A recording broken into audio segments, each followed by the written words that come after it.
तो देखिए आप इस वीडियो में जो बिहार बोर्ड के जो हिंदी का विष के दांत कहानी है, जिसके लेखक नलिन विलोचन शर्मा है, इसके पूरा आप इस कहानी को आपको इसमें हम सारांश दिखाएंगे और पूरा सारांश सुना देंगे। इस कहानी को पूरा सुनाएंगे और उससे संबंधित जितने भी ऑब्जेक्टिव क्वेश्चन है उसको करवाएंगे। तो चलिए स्टार्ट करते हैं पहले सारांश से। तो ये जो आपको चित्र दिखाई दे रहा है, ये नलिन विलोचन शर्मा जी का है, जो विष के दांत कहानी के लेखक है।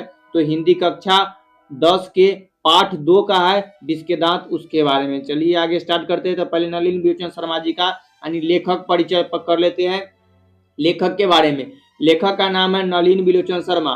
तो इसीलिए बार बार पूछा जाता है कि विष के दांत लेखक कौन है, तो आंसर है नलिन विलोचन शर्मा। अगला है इनका जन्म कब हुआ था। इनका जन्म 18 फरवरी 1916 को हुआ था पटना के बादरघाट में। तब बादरघाट में, तो ये इनका जन्म अपना पटना में हुआ है।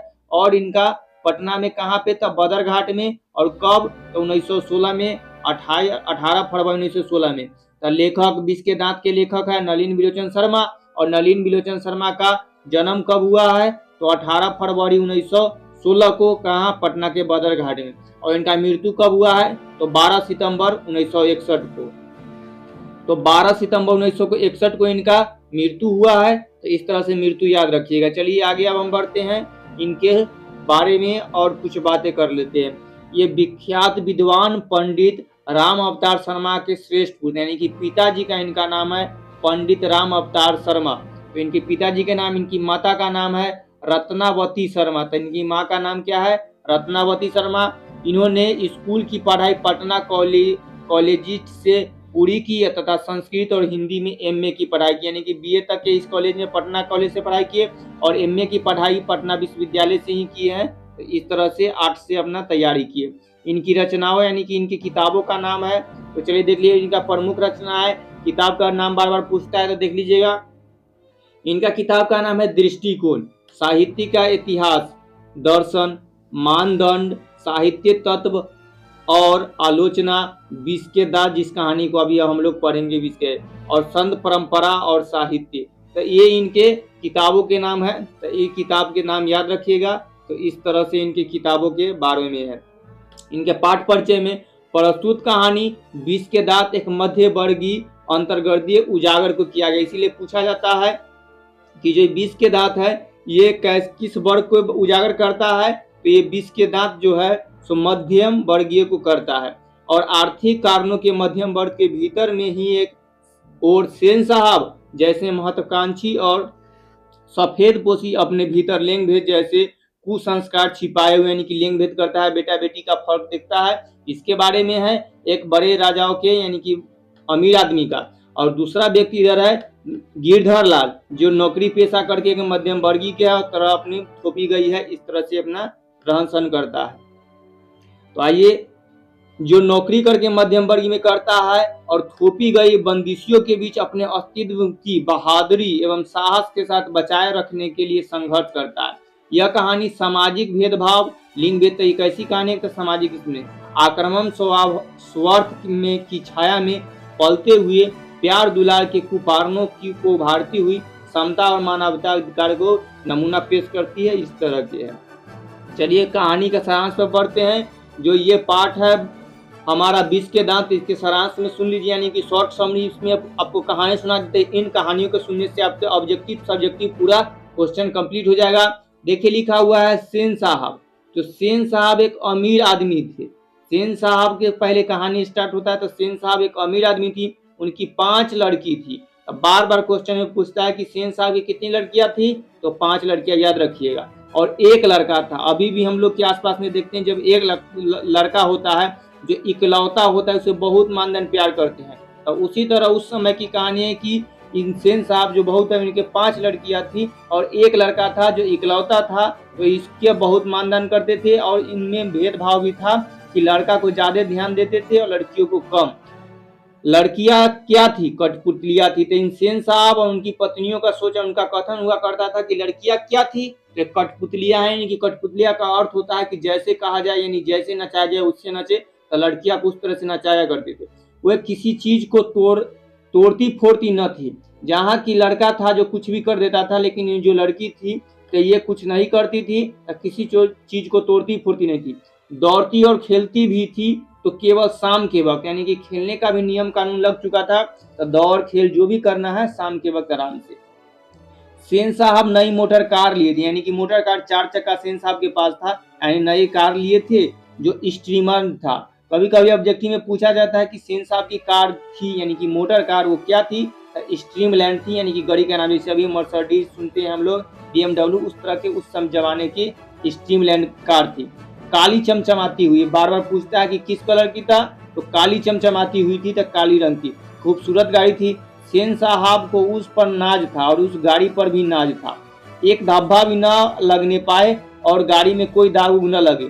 क्लीनर और शोफर को सेन साहब की सख्त ताकीद थी और क्लीनर से उसको साफ कर दे। चूंकि खोखा सबसे छोटा था, उस घर में खोखा सबसे छोटा लड़का था, तो सबसे छोटा, और सेन साहब की उम्मीद बुढ़ापे की आंखों के तरह था। तो सेन साहब के जो छोटा लड़का था और उसका नाम क्या था? खोखा। तो ऐसे तो रियल नाम उसका कासू था, लेकिन सब उसको खोखा कहते थे। तो वो सेन साहब के बुढ़ापे की आंखों का तारा था। इसीलिए पूछा जाता है कि सेन साहब के नाउम्मीद बुढ़ापे की आंखों का तारा कौन था? तो खोखा था, यानी कासू था। वैसे भी हम लोग की तरफ में होता है, या आप सब के, कि किसी के भी व्यक्ति के माता पिता के बुढ़ापे की आंखों का तारा कौन होता है? उसका बच्चे ही होते हैं। तो बेटा ही उसमें कहा जाता है कि कुल वंश को बढ़ाता है। यही सोच के अनुसार उसके बुढ़ापे की आंखों का तारा कौन था? तो ये खोखा ही था। तो यही इसमें जिक्र किया गया है। इसलिए मोटर का कोई खतरा था तो सिर्फ खोखा से, क्योंकि वो खोखा के कुछ बोल नहीं सकते थे, और सबको तो कुछ बोल सकते थे, लेकिन खोखा किसी। इसीलिए क्वेश्चन में बार बार पूछता है कि सेन साहब की मोटर को कोई खतरा था तो किससे था? तो यही खोखा से खतरा था, और किसी से नहीं, और किसी का कोई हिम्मत नहीं था छूने का, लेकिन ये खोखा उसको छू देता था। तो ये लाइन बार बार पूछ देता है। तो चलिए आगे बढ़ते हैं। एक दिन की बात है, सेन साहब का शोफर एक औरत से उलझ पड़ा। ये शोफर लाइन याद रखिएगा, ये शोफर वो है, एक ड्राइवर का नाम है। जो गाड़ी था, वो गाड़ी को चलाने वाला व्यक्ति का नाम था शोफर। तो सेन साहब का शोफर एक औरत से उलझ पड़ा, यानी कि जो शोफर था ड्राइवर गाड़ी का, एक औरत से झगड़ा करने लगा। बात पड़ा था यह थी कि उसका 5-6 साल का बच्चा मदन, देखिए उम्र पूछता है कि अब ये आ गया, हमारा फिल्म का हीरो है मदन। जो मदन का उम्र कितना था? तो इसके अनुसार से 5-6 साल का लड़का था। नाम क्या था? मदन। गाड़ी को छूकर गंदा कर रहा था। जो सेन साहब का जो चमचमाती हुई स्ट्रीमलैंड जो काली कलर की कार थी, उसको मदन छूने की कोशिश करता है, छू के गंदा करता है। तो शोफर जो ड्राइवर रहता है, गाड़ी की देखभाल करता है, मना करता है, और उसकी माँ से, औरत से उलझ पड़ता है, झगड़ा करने लगता है। और शोफर ने जब मना किया तो वो उल्टे शोफर से ही उलझ पड़ी, और शोफर ड्राइवर था, उस सबको मना किया कि गाड़ी को नहीं छू, तो सब ड्राइवर से लड़ने लगा था। तो यानी कि औरत, यानी मदन की माँ और शोफर लड़ाई कर रहा था। तो इसी बात की आगे चर्चा है। आगे देखिए, वह मामला सभी सिमट ही था कि इस बीच खोखे ने मोटर की पिछली बत्ती का लाल शीशा चकनाचूर कर दिया। जब दोनों के बीच झगड़ा हो रहा था, यानी कि शोफर और औरत मदन की माँ के बीच, इसी बीच में झगड़ा धीरे धीरे खत्म, नहीं कि कुछ बातों पर खत्म होता है। इसी बीच में खोखा आया, जो सेन साहब का पुत्र है, वो मोटर की पिछली बत्ती लाल शीशा चकनाचूर कर दिया। मोटर जब होता है, उसके पीछे वाला जो बत्ती होता है वो लाल कलर का लगाया जाता है, उसके शीशा को तोड़ दिया, चकनाचूर कर दिया। कौन तोड़ा है? तो खोखा। ये लाइन याद रखिए। लेकिन सेन साहब ने इसका बुरा नहीं माना और अपने मित्र से कहा, देखो आप लोगों ने बड़ा शरारती हो गया है कासू, इसका नाम रियल तो कासू है। बोला कि देखो कितना शरारती हो गया है कासू, देखिए इतना कीमती, जिसको दुलार से रखते थे, उसको क्या किया है? खोखा ने तोड़ दिया है शीशा। लेकिन इसको कहता है कि देखो कितना शरारती हो गया। मोटर के पीछे हरदम पड़ा रहता, नहीं कि गाड़ी। कासू ने मिस्टर सिंह साहब के अगले तथा पिछले पहियों के हवा भी निकाल दी थी, यानी मिस्टर सिंह साहब के जो गाड़ी था, उसके जो अगला पिछला पहिया था, उसका हवा भी निकाल दिया। जब मिस्टर सिंह विदा हो रहे थे, यानी कि जो मिस्टर सिंह, ये इनके रिश्तेदार थे, यानी कि अतिथि आए हुए थे, एक पत्रकार भी थे, मिस्टर सिंह साहब इनके घर पे मिलने आए थे। उन्हीं के कार को इस तरह का हाल बना दिया था। उसने शीशा भी तोड़ दिया था और मोटर कार के हरदम पड़ा रहता था। और उसने क्या किया? तो उसके सिपाही के से जो आगे और पीछे वाला होता है, उसका हवा भी पास कर दिया। और मिस्टर सिंह साहब जब विदा हो रहे थे तो सेन साहब ने मदन के पिता गिरधर लाल को, जो फैक्ट्री में किरानी था, अब सेन साहब के जो फैक्ट्री था वहां पर फैक्ट्री का किरानी था, इसका नाम था गिरधर लाल, और गिरधर लाल कौन था? तब मदन का पिता था, यानी कि वही लड़का जो 11 साल का 5-6 साल का लड़का था जो गाड़ी छूने की कोशिश कर रहा था, उसका पिता का नाम क्या था? गिरधर लाल। अभी हम कई बार बता देते हैं इस फिल्म का, यानी कि जो कहानी सुन रहे हैं उसका नायक कौन है? तो ये नायक हमारा यही मदन ही है। जो मदन है वो नायक है। इसके पिता का नाम क्या है? तो गिरधर लाल। गिरधर लाल कौन होता है? तो सेन साहब की फैक्ट्री का किरानी होता है। तो ये इस तरह का है। अब इसकी आगे लाइन पर हम लोग बढ़ते हैं। देखिए, कासू मिस्टर सिंह साहब के गाड़ी के आगे पीछे का पहिया को तोड़ दिया। गिरधर लाल के फैक्ट्री का किरानी था सेन साहब के, उसने सेन साहब ने खूब खरी खोटी सुनाई और कहा, और इन झगड़ाओं के बीच में उस सब ने मदन के छूने की वजह से जो मदन का पिता था गिरधर लाल, उसको शिकायत सुनाया, यानी उसको बहुत बोला, यानी कि बच्चा गलती करता है तो उसका दंड तो माता पिता को यानी बात सुनना पड़ता है, तो वही इनको सुनना पड़ रहा था गिरधर लाल को। तो गिरधर लाल को सेन साहब ने बहुत खरी खोटी सुनाने की बुरा भला बोला और कहा कि बच्चे को संभाल कर रखो। उस रात गिरधर लाल ने अपने बेटे मदन की खूब पिटाई की।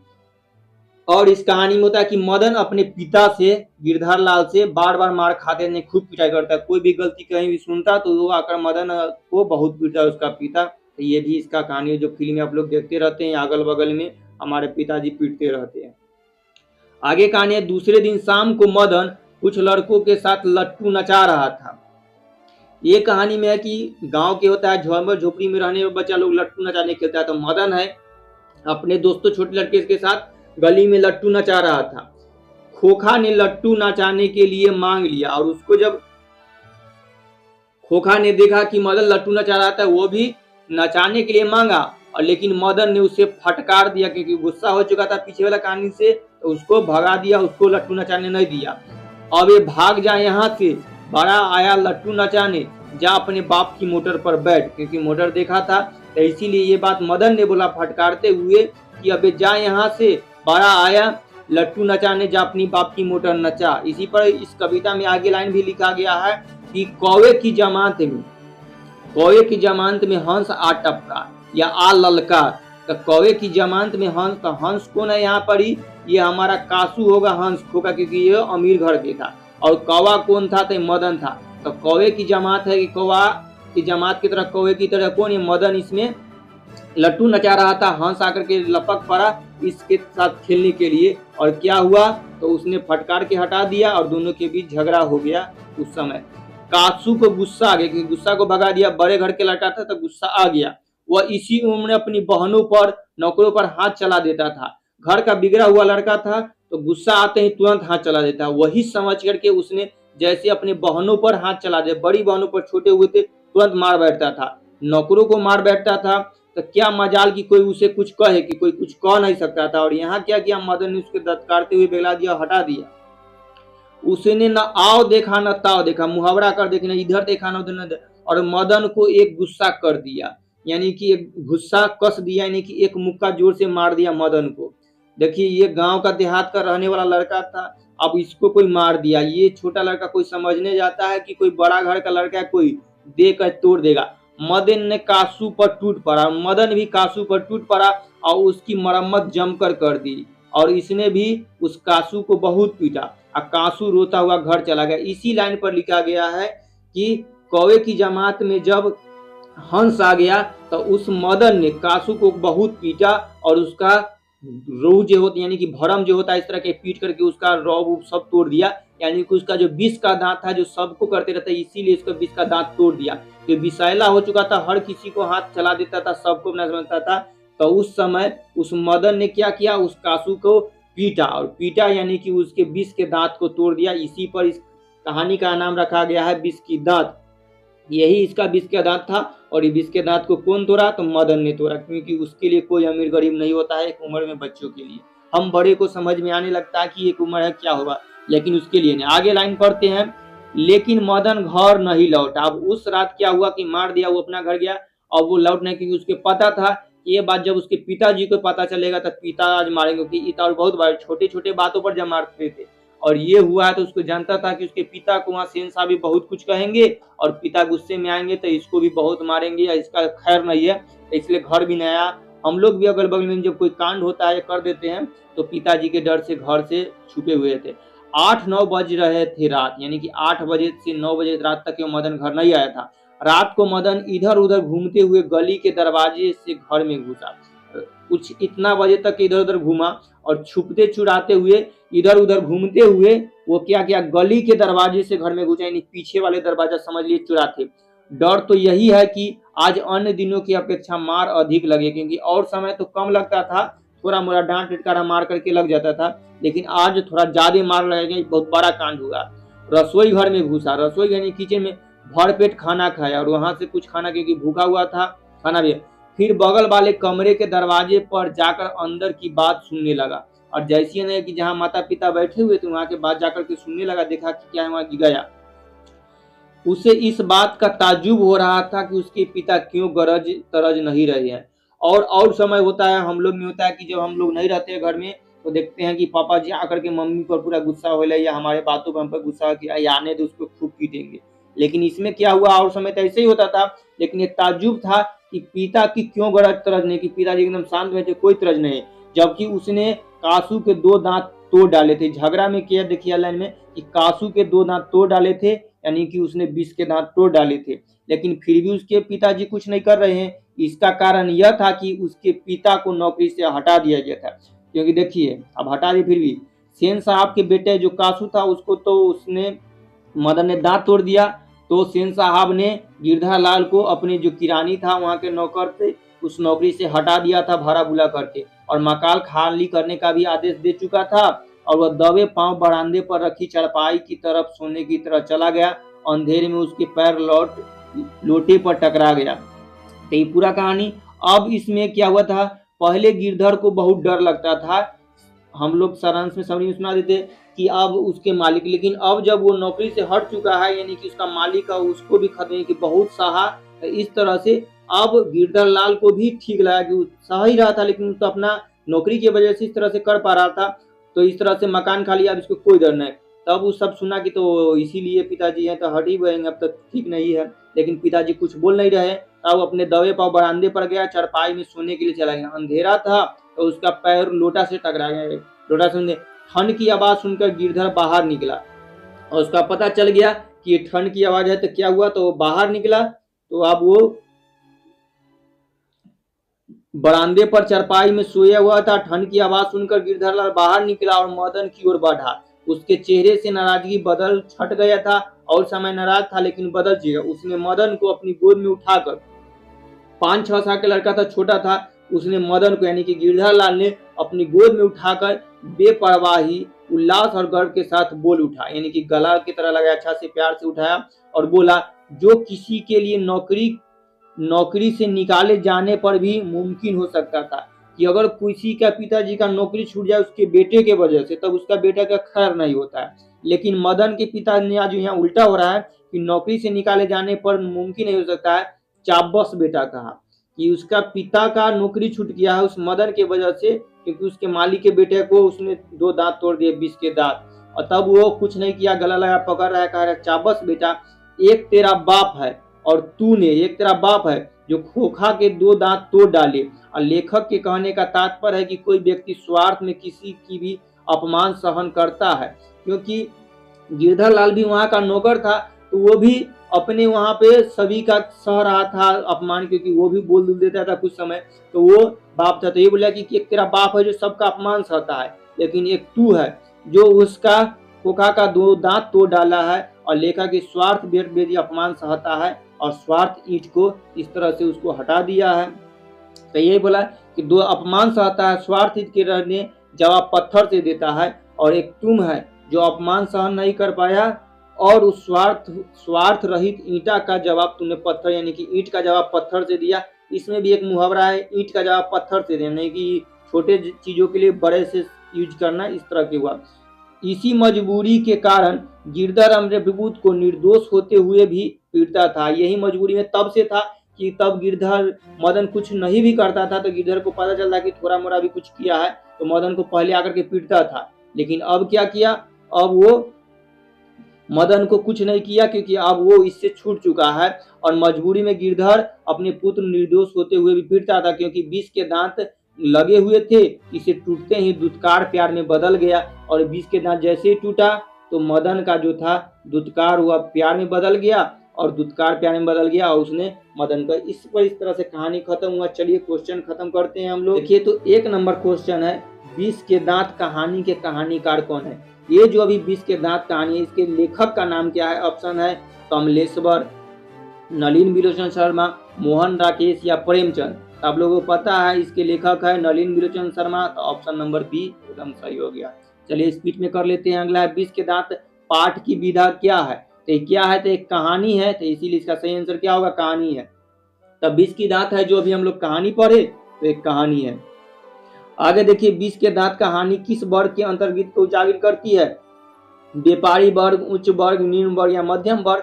तो ऑप्शन नंबर डी सही हो जाएगा कि मध्यम वर्ग के उजागर करती है। मध्यम वर्ग का सारा कहानी था तो इसीलिए इसका आंसर मध्यम वर्ग हो जाएगा। अगला क्वेश्चन है नलिन विलोचन शर्मा पटना विश्वविद्यालय में हिंदी विभाग के अध्यक्ष कब बने थे? तो ये उसमें नहीं था लेकिन बस क्वेश्चन इंपॉर्टेंट था तो लिख लीजिए। तो ये हिंदी विश्वविद्यालय के लिए जो पटना विश्वविद्यालय में हिंदी विभाग के अध्यक्ष कब बने थे? तो इसका सही आंसर हो जाएगा 1959 में बने थे। ऑप्शन नंबर ए इसका सही है। अगला देखिए नलिन विलोचन शर्मा में के कहानियों की किसका तत्व संग्रह के उभर कर आया है? तो इसका सही है मनोवैज्ञानिक का, तो मनोवैज्ञानिक सही है। अगला ये खोखा खोखी किस भाषा का शब्द है? ये खोखा खोखी जो नाम पड़ा था किस भाषा के? तब बांग्ला भाषा का शब्द है, इसीलिए इसका सही आंसर हो जाएगा ये बांग्ला भाषा सही है। अब आगे आइए सेन साहब की कितनी लड़कियां था? तो सेन साहब की 5 लड़कियां थी, वो भी सुशील और सबका नाम भी था आलोसो फॉलो। चलिए आगे आएगा क्वेश्चन, इसीलिए इसका आंसर बी सही हो जाएगा। सेन साहब की कितनी लड़कियां थी? तब 5 लड़कियां थी। अगला है सोफर शब्द का अर्थ क्या होता है? सोफर तब हम बता दिए थे, सोफर का अर्थ होता है ड्राइवर, तो इसलिए इसमें यूज किया गया है सोफर। तो सोफर का अर्थ क्या होता है? तो ड्राइवर होता है, तो सही आंसर ये ड्राइवर हो गया। अगला है मदन अक्सर किसके हाथों से पीटता था? तो अपने पिता के हाथों से, तो ऑप्शन नंबर बी सही हो जाएगा। अपने पिता के हाथ, देखिए पिता के हाथ अगर बच्चा मार खाता है तो पिताजी इसका सही हो गया। अगला है ऐसे लड़के ही आगे चलकर गुंडे चोर डाकू बनते, यह पंक्ति किस पात्र ने कही थी? उसी समय जब उसको छुआ था, झगड़ा हुआ था, तो उस समय ये गिरधर लाल की जो सेन साहब थे, जो गिरधर लाल के मालिक, उन्होंने कहा था कि ऐसे ही बच्चे आगे चल करके चोर डाकू गुंडे बनते हैं, ये इनका कथन था। आगे आइए गिरधर लाल कौन है? तो गिरधर लाल मदन का चाचा है, मदन का पिता है, कासू के पिता या सोफाली के पिता है? तो ये गिरधर लाल मदन के पिता है कहानी में, तो हमारे हीरो के पिताजी है, तो ये याद रखिएगा गिरधर लाल कौन है? मदन के पिता है। आगे है खोखा का क्या नाम था? खोखा तो इसका सब प्यार से कहते, इसका असली नाम क्या था? ऑप्शन है काजू, कासू, मदन या किसू? तो सही आंसर हो जाएगा खोखा का रियल नाम था कासू, तो ऑप्शन नंबर बी सही हो गया। अगला है सेन साहब अपने पुत्र खोखा को क्या बनाना चाहते थे? तो पत्रकार आए हुए थे तो बड़ा गर्व से कह रहे थे कि मैं अपने बेटा को बिजनेसमैन या इंजीनियर बनाऊंगा। वैसे इसका इंजीनियर कि सभी चीजों को तोड़ता फोड़ता था, रेडियो, अच्छा रेडियो को खराब कर देना गली को, तो उसका मन था। या हम लोग भी अपने गाँव में देखते हैं कि हम लोग जब बचपन में रहते हैं तो कुछ ना कुछ उसको बनाते रहते हैं, तो उसी तरह ये लड़का भी था जो कुछ ना कुछ ठीक यानी कि अच्छी चीज को भी खराब कर देता था। तो कहता था गर्व से सेन साहब कि मैं अपना बेटा, मेरा बेटा आगे चल के इंजीनियर बनेगा, इसीलिए इंजीनियर नहीं तो बिजनेसमैन बनेगा, तो ऑप्शन नंबर सी इसका सही हो जाएगा। अगला है मदन की उम्र क्या थी? तो मदन के 5 से 6 साल का लड़का था, तो छोटा लड़का था, तो मदन का उम्र कितना था? तो 5 से 6 साल का। अगला है कासू मदन के साथ किस खेल में शामिल होना चाहता था? तो चोर पुलिस के खेल, गिल्ली डंडा के, कबड्डी में या लट्टू के खेल में? तो पता है कि लट्टू के खेल में वो सब शामिल हो रहे थे, इसीलिए ऑप्शन नंबर डी सही हो जाएगा। लट्टू को खेल जाना था, विष के दांत उसको तोड़ दिया मदन ने। अगला है गिरधर लाल की फैक्ट्री में किरानी था, यानी कि उसके मालिक का नाम पूछा है। सिंह साहब, मुखर्जी साहब, पत्रकार साहब या सेन साहब? इसका सही आंसर है सेन साहब की फैक्ट्री में किरानी था, तो ऑप्शन नंबर डी इसका सही हो गया। अगला है सेन साहब किसके व्यंग से ऐड कर रहे थे? डॉक्टर महोदय के, इंजीनियर महोदय के, पत्रकार महोदय के या गिरधर लाल के महोदय से? तो ये इंजीनियर महोदय, पत्रकार महोदय उन समय आए थे तो उन्हीं पर व्यंग कसते हुए कह रहे थे कि मैं अपने बेटे को ये सब बनाऊंगा, इंजीनियर बिजनेसमैन। तब पत्रकार महोदय के व्यंग पर ऐठ रहे थे। तो ऑप्शन नंबर ये ए सही हो जाएगा, सी होगा ऑप्शन नंबर ए, डॉक्टर साहब। चलिए इसको देखा जाए। सेन साहब के कार की कीमत कितनी थी, उस लाइन में हम लोग नहीं पढ़े थे। ये इसका 7,500 था, तो 7,500 इसका सही आंसर है। तो ऑप्शन नंबर बी हो गया, तो 7,500। तो अगला आइए, नलिन बिलोचन शर्मा का जन्म कहाँ हुआ था? तब बदरघाट बरघाट लिखा हुआ है, तो Badarghat Patna, option number A में इसका सही हो गया। अगला है, नलिन बिलोचन शर्मा के पिता का नाम क्या था? तब पंडित राम अवतार शर्मा, अब तो ऑप्शन नंबर बी में लिखा हुआ है, तो सही हो गया। आगे आइए, इनके माता जी का नाम क्या था? तो नलिन बिलोचन शर्मा के माता जी का नाम था रत्नावती शर्मा, जो समरी में हम लोग आगे पढ़ चुके हैं। तो इसका सही आंसर हो गया सी नंबर, रत्नावती शर्मा। अगला ये, दृष्टिकोण किसकी रचना है? तो ये नलिन बिलोचन शर्मा जी का है, तो ऑप्शन नंबर डी इसमें सही है। अगला ये, लड़कियां क्या है? कठपुतलियां। इससे किसे इस बात का गर्व था? तो माता पिता को गर्व था, यानी सेन साहब दंपतियों को बहुत गर्व था अपनी बेटियों पर। मोटर कार को किससे खतरा था? मोटर कार को तो ऐसे किसी से खतरा नहीं था, बस एक व्यक्ति का, उसका नाम था कासू। तो कासू से यानी खोखा से उसका डर था। तो ऑप्शन नंबर डी में है खोखा, तो इसीलिए इसका आंसर खोखा हो जाएगा। अगला है, सेन साहब की आंखों का तारा कौन था? तो एकलौता बेटा खोखी, ये गलती है, खोखा ऑप्शन में बी नंबर सही होना चाहिए। तो इसीलिए ध्यान से देखिए, ये बी नंबर सही हो गया, खोखा सही आंसर है। अगला है, खोखा के दांत किसने तोड़े थे? तो खोखा के दांत किसने तोड़े थे? तो 20 के दांत तोड़ने वाला हीरो का नाम है, यानी कि नायक का नाम है हमारा मदन। तो इसीलिए इसका सही ऑप्शन नंबर ए हो जाएगा, मदन ने। तो मदन ने दांत तोड़े थे, तो ये सही आंसर हो गया। अगला है, महल और झोपड़ी वालों की लड़ाई में अक्सर महल वाले की जीतते हैं, पर उसकी हालत में जब दूसरे झोपड़ी वाले उनकी मदद से अपने खिलाफ रहते हैं। यह पार्ट किसकी है? तो ये कहानी 20 के दांत ही का है। जब मदन को और खोखा की लड़ाई हुआ, तो उसमें मदन और खोखा में सभी झोपड़ी वाले देख रहे थे, लेकिन किसी ने मदन की मदद नहीं किया था। वैसे उसने तो हरा ही दिया था, लेकिन सभी झोपड़ी वाले देख रहे थे। तो इसीलिए कहा गया कि जब महल वाले और झोपड़ी वालों के बीच लड़ाई होती है, गरीब और अमीर में, तो अक्सर अमीर ही लोग ही जीतते हैं, यानी महल वाले ही जीतते हैं। और उसकी हालत में जब दूसरे झोपड़ी वाले उनकी मदद भी करने नहीं आते हैं, यानी अभी हम लोग की तरफ भी होता है कि हम लोग की अपने लोग ही उसको मदद नहीं करते हैं, उसी कहानी में है। या कोई उसके पार्ट में नहीं, या गिरधर लाल को भी कोई सपोर्ट नहीं किया उसको नौकरी से निकाल देने या किसी करने में। तो इसीलिए इसका सही आंसर क्या हो जाएगा? ये 20 के दांत की कहानी का उसका पार्ट है, जब पूरा एकदम फुल पढ़िएगा बुक, तो उसमें इस लाइन लिखा हुआ है। इसका मतलब ये है। आगे आइए, हमारा है रजनी, सीमा, रजनी, आलो, सोफाली और आरती। ये पांचों किसकी बहनें थी? तो ये कासू की बहनी थी। तो हमारे जो सेन साहब है, इनकी 5 लड़कियां थी। सेन साहब की कितनी लड़कियां? 5 लड़कियां। और पांचों का नाम क्या था? तो सीमा, याद रखना जरूर है, सीमा, रजनी, ये दो नाम। उसके बाद है आलो, और उसके बाद सोफालो। ये सब का नाम याद रहना चाहिए। सेफाली है, सोफालो बोला जाता है, तो याद रखिएगा। और एक का नाम है आरती। ये पांचों लड़की थी। तो सेन साहब की कितनी लड़कियां थी? 5। नाम क्या है? सीमा, रजनी, आलो, सेफालो या सेफाली, और उसके बाद है आरती। और ये किसकी बहन है? तो कासू की है, तो ऑप्शन नंबर बी इस तरह से इसका हो गया है। अगला है, मैं तो खोखा को इंजीनियर बनाने जा रहा हूँ, यह कथन किसका है? तो खोखा को इंजीनियर कौन बनाना चाहते थे? तो सेन साहब। तो ऑप्शन नंबर ए सही हो जाएगा, सेन साहब। अगला है, मदन के लिए क्या खाना मामूली बात था? रोटी चावल, प्यार, डांट या मार। तो इस तरह के घर में हम लोग की तरह के बच्चों को क्या खाने जो दिन होता, मारे ज्यादा खाते रहता है अपना पिता से, तो यही नॉर्मल बात है। अगला है, आलोचकों के अनुसार प्रयोगवाद का वास्तविक प्रारंभ किसके कविताओं से हुआ है? तो ये इसका सही आंसर है, नलिन बिलोचन शर्मा की कविताओं से सही है। तो अगला है, नलिन बिलोचन शर्मा की मृत्यु कब हुई है? तो ऑप्शन नंबर सी 12 सितंबर 1961 को हो गया था। अगला है, मदन किसका पुत्र था? यानी मदन के पिताजी का नाम पूछ रहा था गिरधर का। तो सही नंबर 1 गिरधर सही हो गया। अगला है, 20 के दांत क्या है? खेल है, कहानी है, नीति है, या इनमें से सभी है? तो 20 के दांत एक कहानी है, तो ऑप्शन नंबर बी सही हो गया। अगला है 20 के दांत कहानी शीर्षक के नायक कौन है। नायक का मतलब होता है हीरो। तो इस कहानी में आप लोग हीरो जानते हैं कौन है, तो हमारा मदन हीरो था, इसीलिए ऑप्शन नंबर ए सही हो जाएगा, मदन इसका सही होगा। अगला है कासू और मदन के बीच झगड़े का क्या कारण था, तो क्या नचाना चाहता था, तो लट्टू नचाना चाहता था।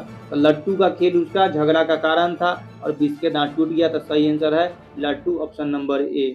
आगे आइए, यह 20 के दांत कहानी के अनुसार हंस कौओं की जमात में शामिल होने के लिए लग गया, यह हंस की तुलना किससे की गई थी।